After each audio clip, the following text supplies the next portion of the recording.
অতীতৰ স্মৃতি তথা ভৱিষ্যতৰ সপোনৰ বাবে উৎকণ্ঠিত হৈ থকাতকৈ বৰ্তমানৰ সময়খিনিক হাতৰ মুঠিত ধৰি ৰাখিব পাৰিলে আমি উন্নতিৰ বাট দেখিবলৈ সূৰ্যৰ বাবে অপেক্ষা কৰিব নিশ্চয় নালাগে।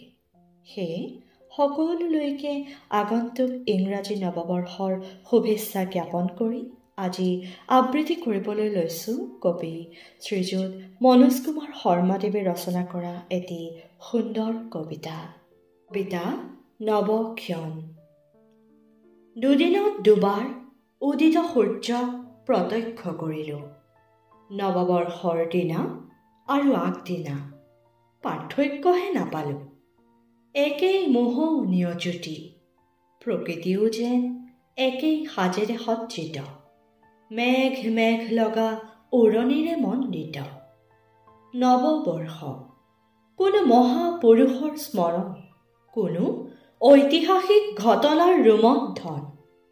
নৱবৰ্ষ হ'ব পাৰে প্ৰতিজ্ঞা লোৱাৰ ক্ষণ, উন্নতি ঢকা ঢাকনি গুচোৱাৰ পণ।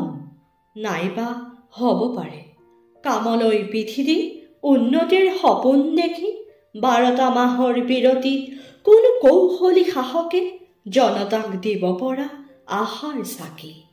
যেন নিমিষতে ক্ষুধাতুৰ জনতাৰ শুকান হাতে মুখে দিব সাগৰৰ অমৃত ঢালি।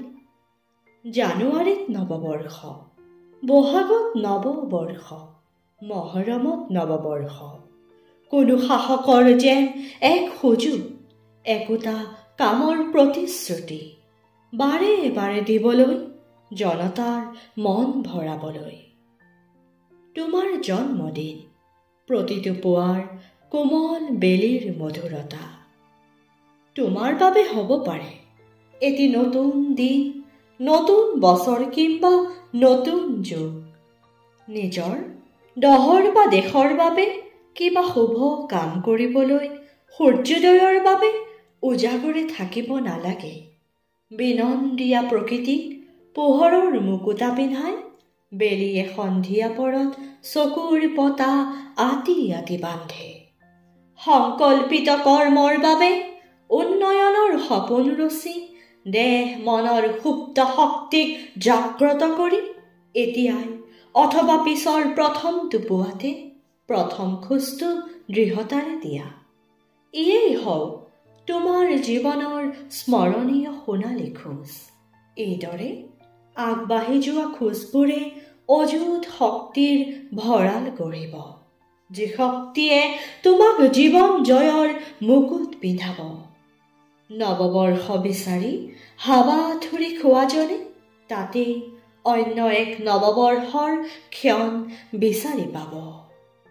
ধন্যবাদ।